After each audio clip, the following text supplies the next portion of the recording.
bago po tayo mag-umpisa, may we just pray.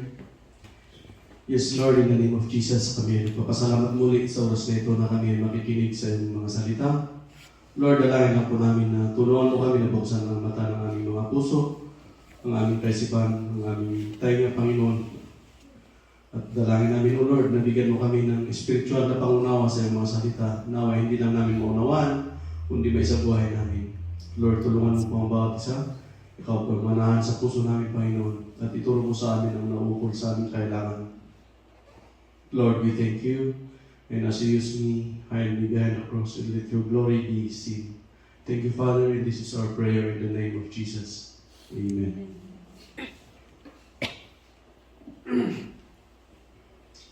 Pag-aralan po natin ang tungkol sa acts of faith, no? Gawain ng pananampalataya.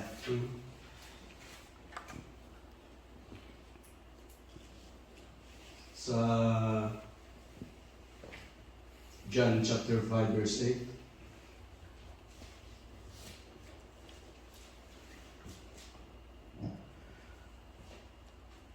Sabi na dito sa John chapter 5 verse 8, Jesus said to him, "Rise, take up your mat, and walk." Napakasimpleng pangungusap.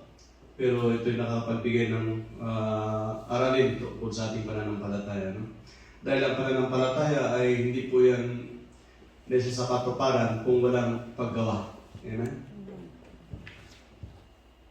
Pero bago po natin tunghayan yan, bago natin bigyan ng diin, ay tunghayan po muna natin itong passage na ito. Mag-umpisa sa verse 1. John chapter 5 verse 1.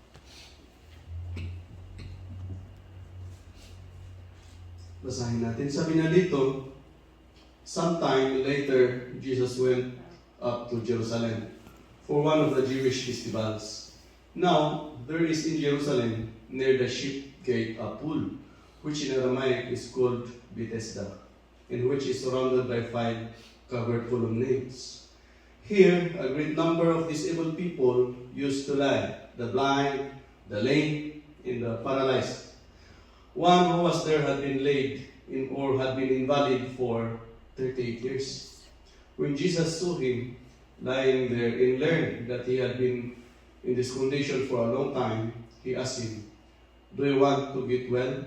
"Sir," the invalid replied, "I have no one to help me into the pool when the water is stirred while I am trying to get in. Someone else goes down ahead of me." Then Jesus said to him, "Get well. Get up, pick up your mat, and walk." No? Sa binasa natin na ito, makikita po natin na sabi niya, sometime si Jesus ay pumunta sa Jerusalem para sa Jewish festivals. No? There are lots of Jewish festivals na it is pointing out to Jesus Christ mismo and the works of Jesus Christ. So, napaka-importante po ang festival sa Jerusalem. Once there was a festival in Jerusalem, all the people will go to Jerusalem. Even from Samaria, lahat ng part ng Israel, pupunta sila ng Jerusalem to join this festival. No? And habang siya ay andun sa Jerusalem, mayroong isa doon na sabi niya dito is sheep gate, a pool, which in Aramaic is called Bethesda, in which is surrounded by 5 colonnades. Yung colonnades parang silungan. Doon nagsisilong yung mga may sakit. No? Sabi na dito, may mga sakit na mga bulag, lumpo, at paralisado. And then there was a man there na sabi niya dito is invalid for 38 years. In the other translation, sabi niya, sick for 38 years ang habang panahon. And nung nakita siya ng Panginoon at nalaman na siya ay nagkasakit ng ganong kahabang panahon, sabi ni Jesus Christ na kung gusto niyang magamot. Eh siyempre, sino ba naman ng taong ayaw magamot na may kapansanan, ano? So sumagot ang lalaki, sabi niya, gusto ko pero kada time na gusto kong umahon dyan sa tubig, naunahan ako. Kaya hindi ako nalulunasan. That is why Jesus Christ said to him, just get up, pick up your mat, and walk. Napakaganda ng aralin na ito.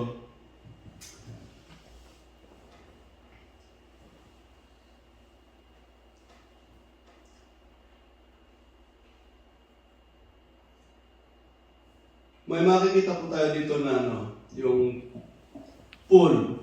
No?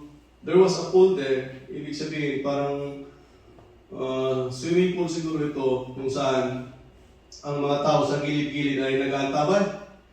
Kasi pagbasahin mo doon sa, pakilagay mo nga sa John chapter 5 verse 4. Kung wala sa NIV, ilagay mo sa ibang translation, ESV. O sa NLT. Yung pool na yon, sabi niya sa pool na yon, nakakagamot pala yun. Dahil sabi niya sa verse 4, reaching mo. Sa New King James Version.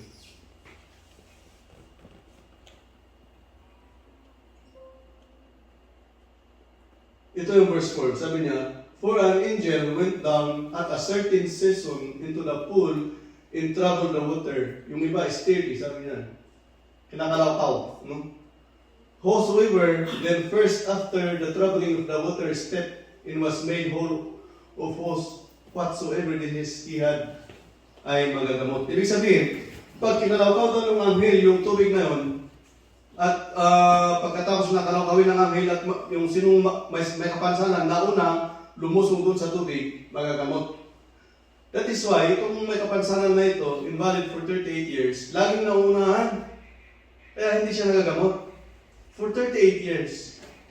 And for a long time, at last, andun ang Panginoong Hesus na gumamot sa kanya. No? That pool is where we find healing. Like the pool in Siloam, no? Nung nakarang pag-aral natin, yung bulag na sinabihan ni Jesus na punta ka sa pulo Siloam at maghugas, and nakakita naman ng pagbalik niya. That is yan po yung pool. It is where people find healing. No?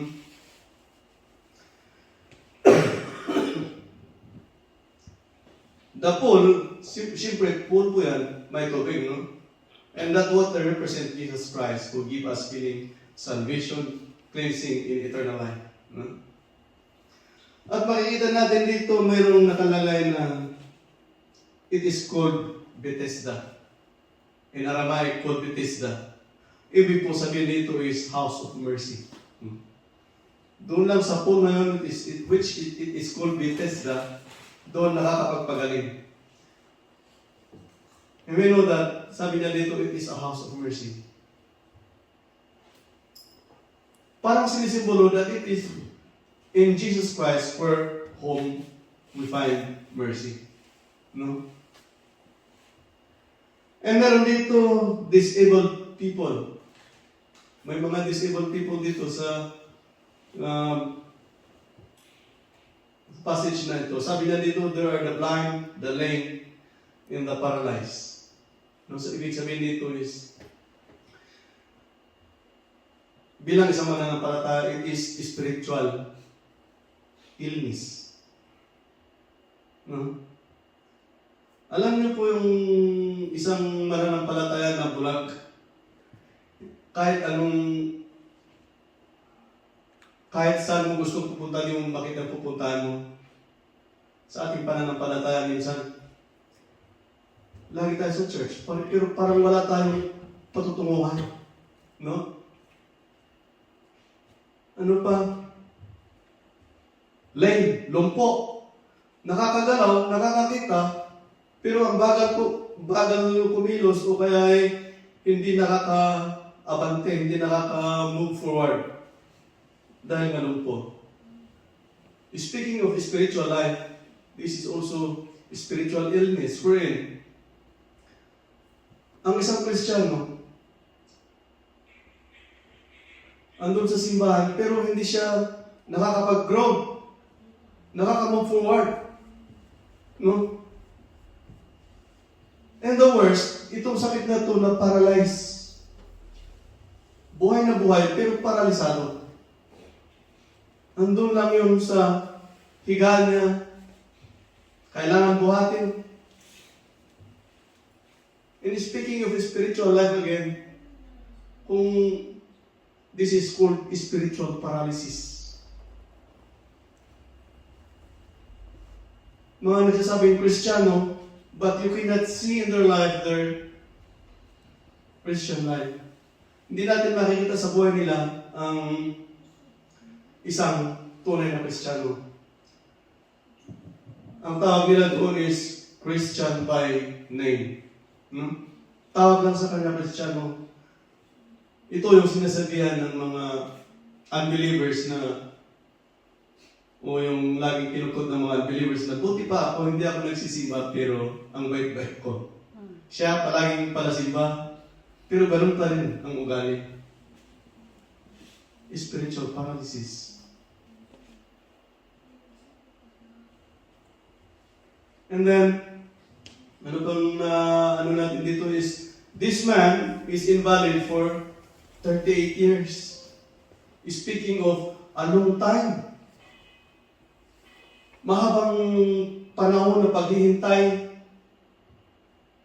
Mahabang panahon na paghihirap dahil siya nakahiga palagi. Hindi makagalaw.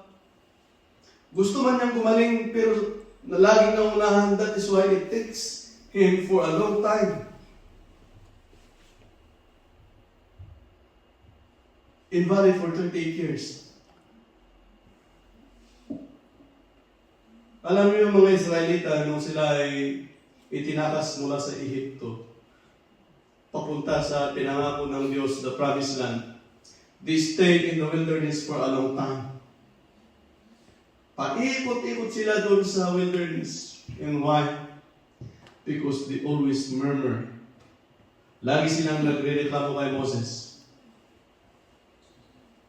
That is why they stayed there for a long time. That is why in our faith, mahirap yung palagi tayong nagre-reklamo sa ating pananampalataya. Pabalik-balik tayo kung saan tayo nag-umpisa. Alam niyo sabi ni Hebrews chapter 6. Lagay mo sa Hebrews chapter 6 verse 1 sa Tagalog. Hebrews chapter 6, Tagalog.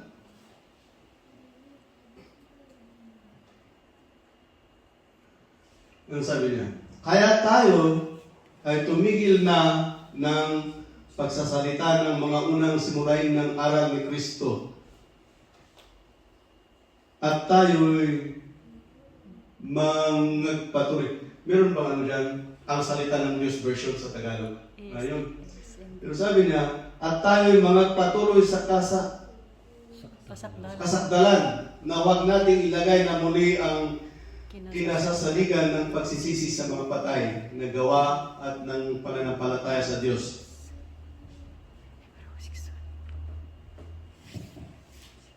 Sige, ano mo sa English kung wala yung version ng ESV.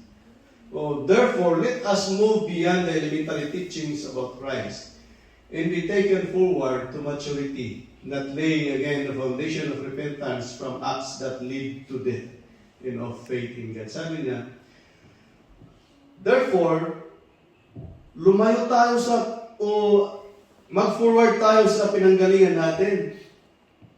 Huwag nating pabalik-balik doon sa elementary teachings, yung mga pag-umpisa ng pananampalataya natin. I have it. Mas maganda yung USD version.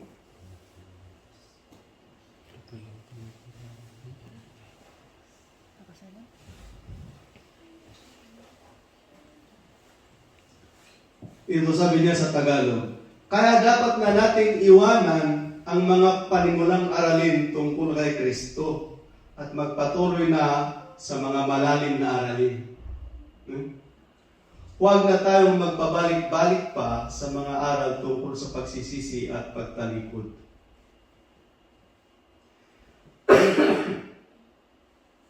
Sabi niya, iwanan na natin ang panimulang aralin ng itong isang pananampalataya Kaya dapat mag-move on na tayo, mag-move forward or grow mature na tayo sa ating faith.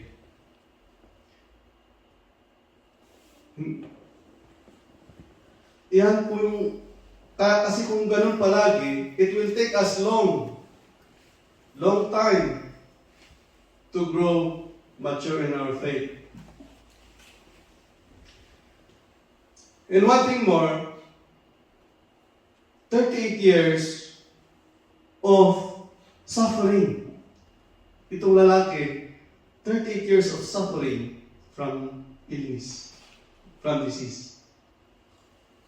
Maybe, it can be also that we as Christians are suffering from persecutions. Maybe we are suffering from sins, our own sins, for so long time. And we know that these sins or this suffering can pull us in our faith.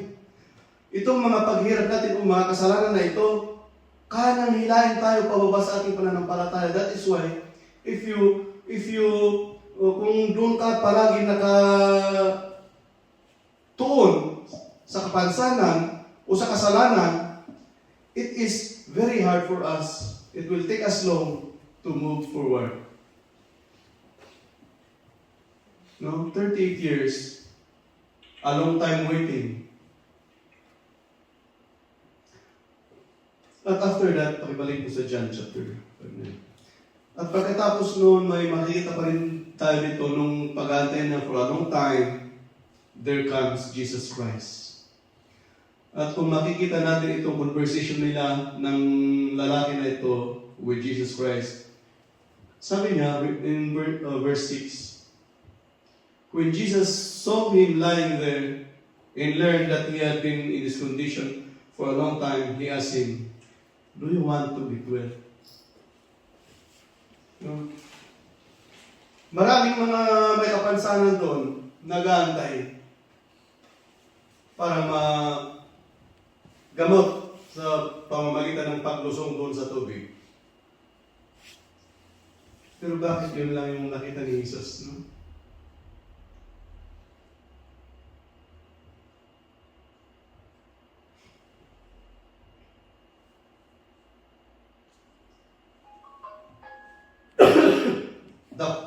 Yung conversation nila leads to healing. And we know that, sabi niya sa salita ng Panginoon, sabi ni Jesus Christ, it's not the healthy that needs a doctor, but the sick. It's not the righteous that needs Jesus, but it is the sinner who needs Jesus. And depende sa desire ng tao. Because not all Christians and not all sinners desire to go to Christ. Tama po? Romans chapter 1. Verse 25. Sabi niya dito, for although they knew God, they neither glorified Him as God, nor give thanks to Him, but their thinking became futile and their foolish hearts were darkened.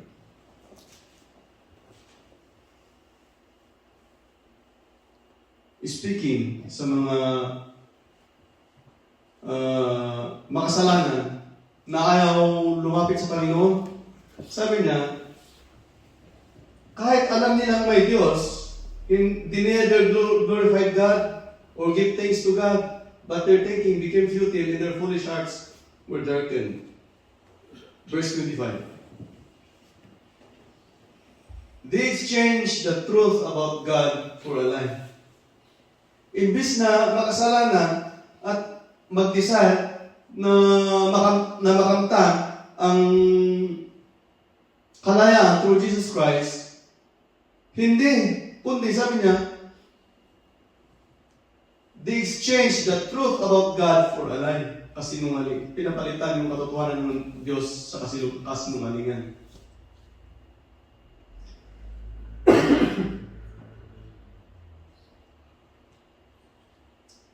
Alam niyo yung sabi niya sa verse 26, yung ano ng Panginoon sa kanila?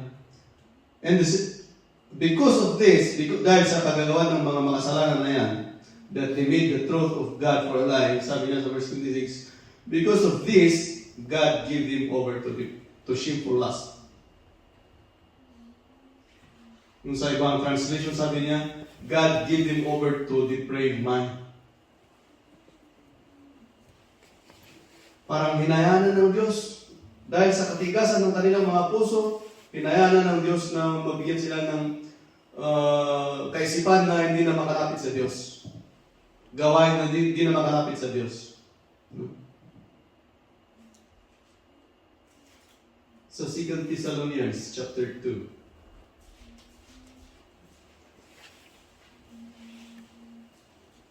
Second Thessalonians chapter 2.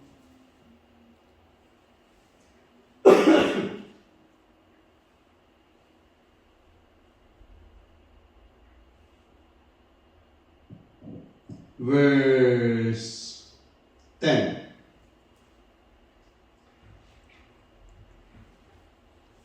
In all the ways that wickedness deceive those who are perishing, they perish because they refuse to love the truth and so be saved.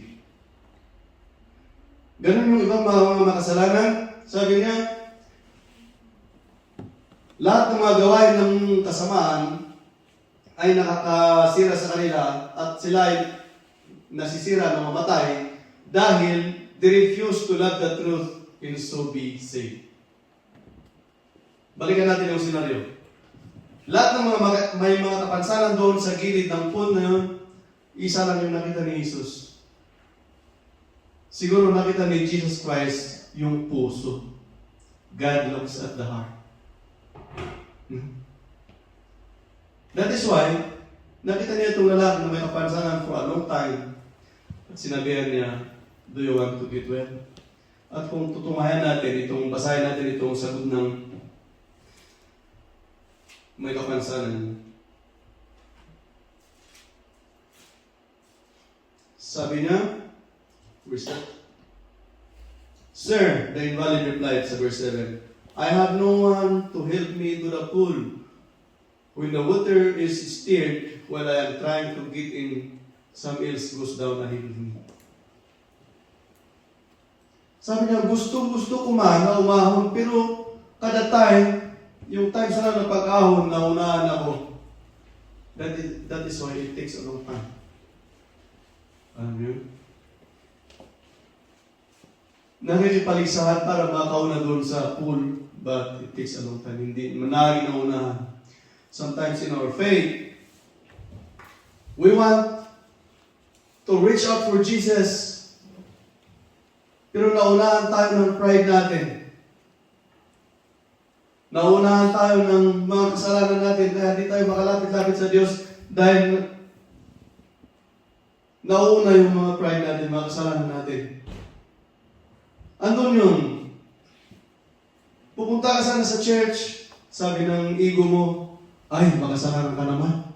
Hindi ka karapat-dapat sa church. Ganun yung isip. Di ba? That is why, yung iba, ay hindi natutuloy. Sometimes, pupunta ka sana sa church para mag-worship sa Panginoon. Andun yung mga barkada sa daan. Inaaya ka, nagpatalo ka sa kagustuhan ng laman. Kaya di ka nakarating. Di ba?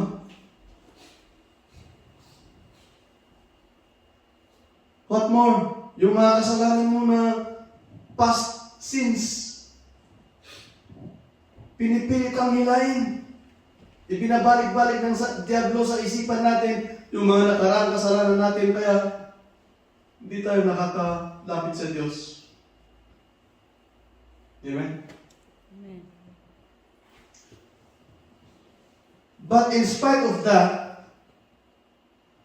you desire to come to Christ, then healing comes. Salvation comes. Dahil nung sinabihan siya ng Panginoong Jesus, get up, pick up your mat and walk. Sumunod siya. sa Diyos at siya ay nagamot.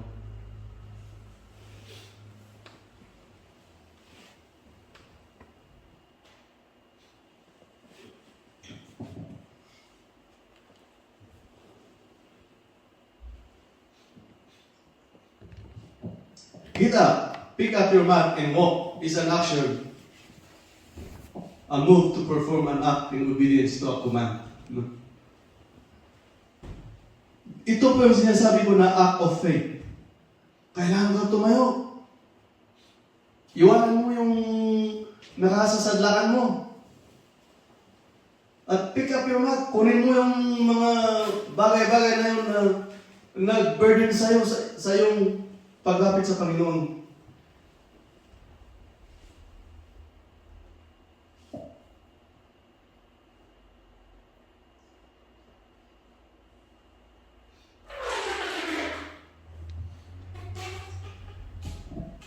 At nung sumunod ang lalaki, sabi niya dito, at once, sa verse 9, at once the man was cured. He picked up his mat and walked. The day on which this took place was Sabbath. Kaya makita natin na nagamot ang tao dahil sumunod siya sa command ng Panginoon. What can we learn about this passage?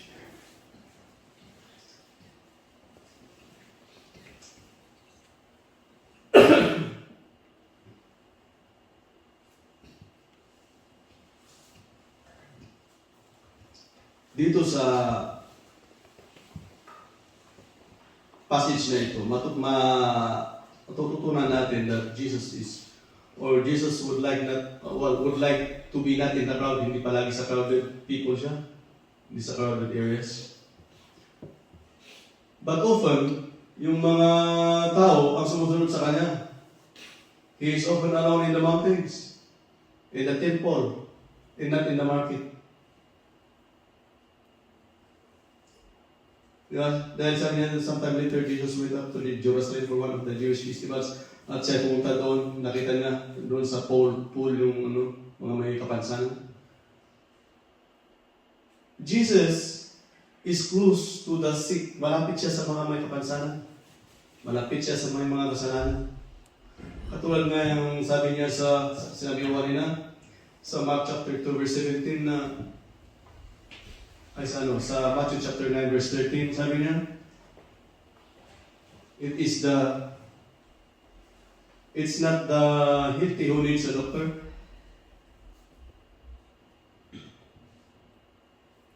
Matthew chapter 9 verse 13.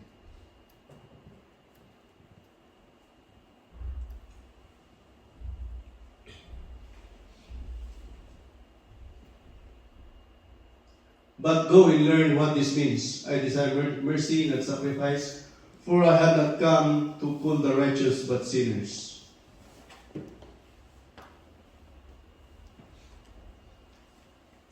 Jesus comes not for the righteous, but He comes for the sinners. Ito yung ating matututunan dito. And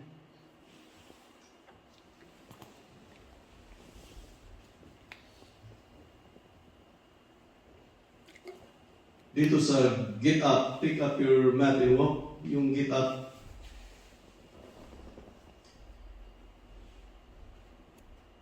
halos parehas ito sa sa Matthew chapter 16 verse 24.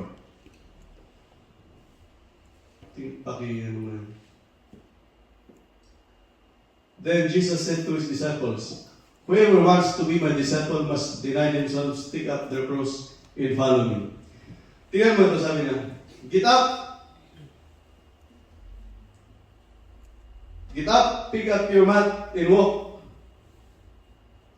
Getting up is like you deny that you are na ikaw ay makasalanan. Sabi niya, tumayo ka, kalimutan na siya ay may sakit. Basta tumayo siya. This is deny yourself, deny that you are a sinner, deny yourselves, deny your sickness, pick up your mat, take up their cross. Alam niyo yung pinapahiwatig ng cross na yan ay yung mga paghihirap natin, burdens, trials in life, temptations.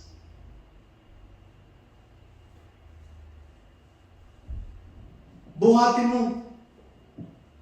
ang sarili mo sa mga paghihirap mo, dalhin mo, at sumunod ka sa Panginoong Hesus. And follow me, sabi niya. Decimas despair, sabi niya, get up, pick up your mat. Yung mat na kasi yan, it represents yung mga paghihirap natin. Kung saan siya nakahiga for a long time, doon yung nagtitistify sa kanyang, o nagbibigay, o nagtitistify sa kanyang kapansanan. Nakuha niyo? Yung mat na yun yung sign, o yun yung nagpapahiwatig sa kapansanan ng tao. Na doon lang siya nakahiga for 38 years na paghihirap, hindi siya makabangon. Nakakaramdam ng sakit for 38 years, nakahiga lang doon sa mat na yun. Sabi ni Jesus Christ, pick up your mat and walk. Maglaro ka ng pupunta ka.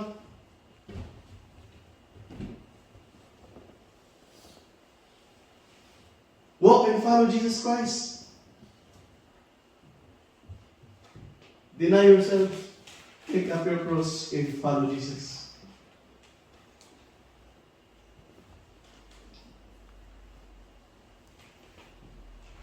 There will be time in our life bilang isang Kristiyano na parang hanggang doon lang tayo sa pupunta ng church, makinig lang, at tapos. It can be that we are suffering from spiritual paralysis. Baka hanggang church lang pala tayo. We don't know that we are not growing up. We are not growing up, church. In this word of Jesus Christ telling us that, get up! Kung ano yung dahilan kung bakit hindi tayo nakakapag-move on, nakakapag-grow up sa ating pananampalataya dahil sa kapansanan natin. Sabi niya, pick up your mat. Kung ano yung mga hihinder sa atin, sa ating pananampalataya, sabi na ng Diyos, pick that up. And that will be a testimony kung ikaw na nagamot sa iyong kapansanan. That mat will be the testimony that God, or only in Jesus Christ, we find healing and salvation. Amen. Meron sa pananampalataya natin minsan, nagkakaroon tayo ng problema. Those problems can also be our mat. Those problems can also be our burdens in our faith. And that if we focus only on that problem, you will stay long. You will not grow mature in your faith. That is why, bring that problem to Jesus Christ. Carry your cross and follow Jesus. Ang minsan kasi sa atin, pinipilit muna nating resolbahin yung problema natin bago tayo pupunta o bago tayo lalapit sa Panginoon. Which is, ang hirap talaga. Doon ka, maista ka pa doon sa problema na yun. But first, if you bring that problem to Jesus Christ, if you carry your cross and follow Jesus Christ will bring healing. Jesus Christ will bring solution to our problem. Amen? Amen.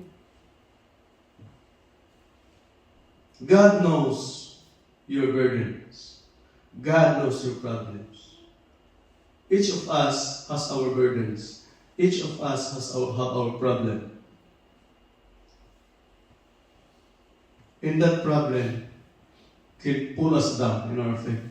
And the worst is backsliding. Amen. Buhay mag-asawa, lagi nating ginagawang example. The devil is trying to destroy relationship. Most especially for us, OFWs. Ito ang unang sisirain ng diablo at ito yung nakakapag-hinder sa ating paglapit sa Panginoon. Lalong-lalo na if our partner or the other partner is unbeliever.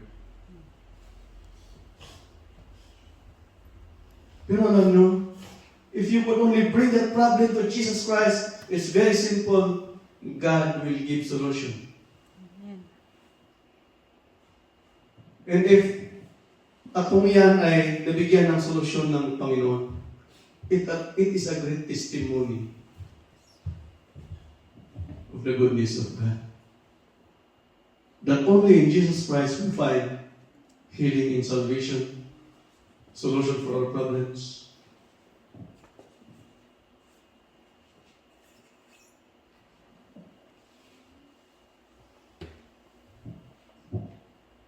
There can be many sick people, but not all of them desire to be healed.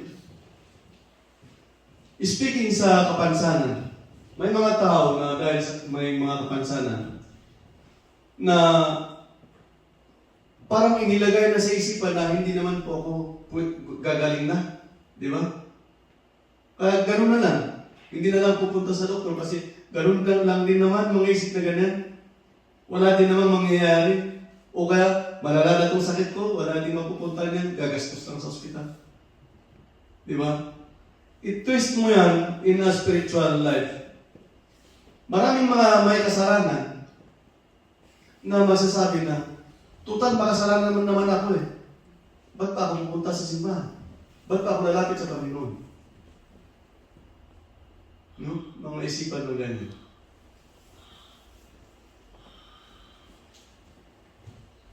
The worst is yung sabi niya sa Revelation na these unbelievers were experiencing tribulation and yet they curse God. Yan po ang worst sa isang mananampalataya o sa isang makasalanan. Imbis na lumapit sila sa Panginoon dahil naghihirap na nga sila, sabi niya, yet they curse God. Yan ang mahirap kung sa atin bilang isang mananampalataya ay makasalanan naman ako, hindi na ako pupunta sa church dahil ganun lang din naman. O meron yung time na nakagawa ka ng kasalanan,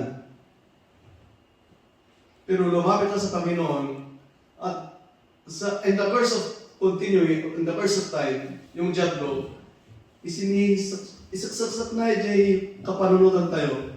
Binabalik sa isipan natin yung kasalanan na yun na siyang nagpabagsak sa ating pananampalataya. No? Doon tayo nag-i-stack up. Kung mag-focus tayo doon sa problem, hindi tayo mag-focus doon sa salita ng Panginoon o sa Panginoong Jesus.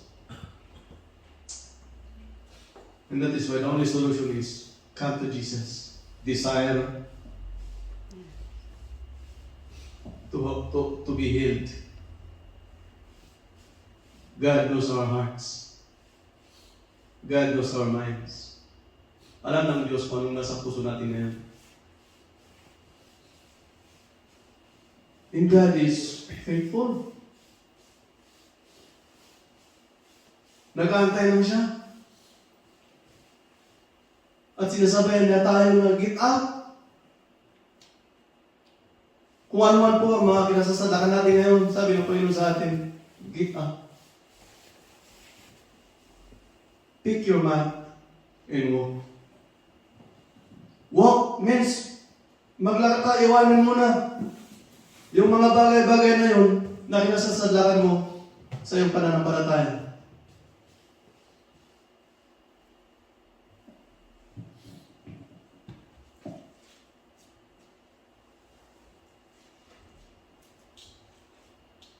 Amen. Mga kapatid, let us continue to desire. Let us continue to serve God all the more. At sana may natutunan tayo sa aralin nito kahit kunti lang, that we should get up, we should pick up our mat and walk. Jesus said, whoever wants to be my disciple must deny themselves, take up their cross, and follow. Ang ganda ng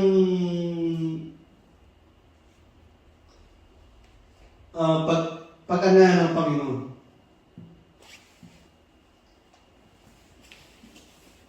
Naging sino man tayo, hindi yun ang tinitingnan ng Diyos. Naging makasalanan man tayo, hindi po yun ang tinitingnan ng Diyos. Ewan Peter denied Jesus Christ 3 times, pero ginamit pa rin siya ng Panginoong Jesus. Amen? Romans chapter 5 verse 8 says, and while we were still sinners, but God demonstrated His own love for us in this, while we were still sinners, Christ died for us. Amen? Amen. That is why I will always say, in Jesus Christ we find healing, deliverance, and salvation.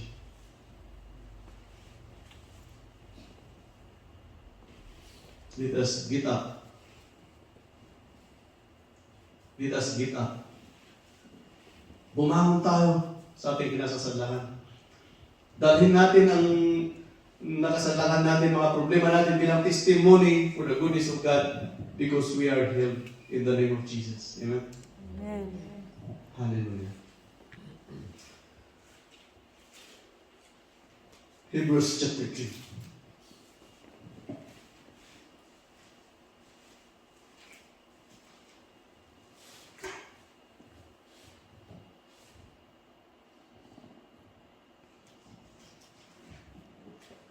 Chapter 3, verse 1.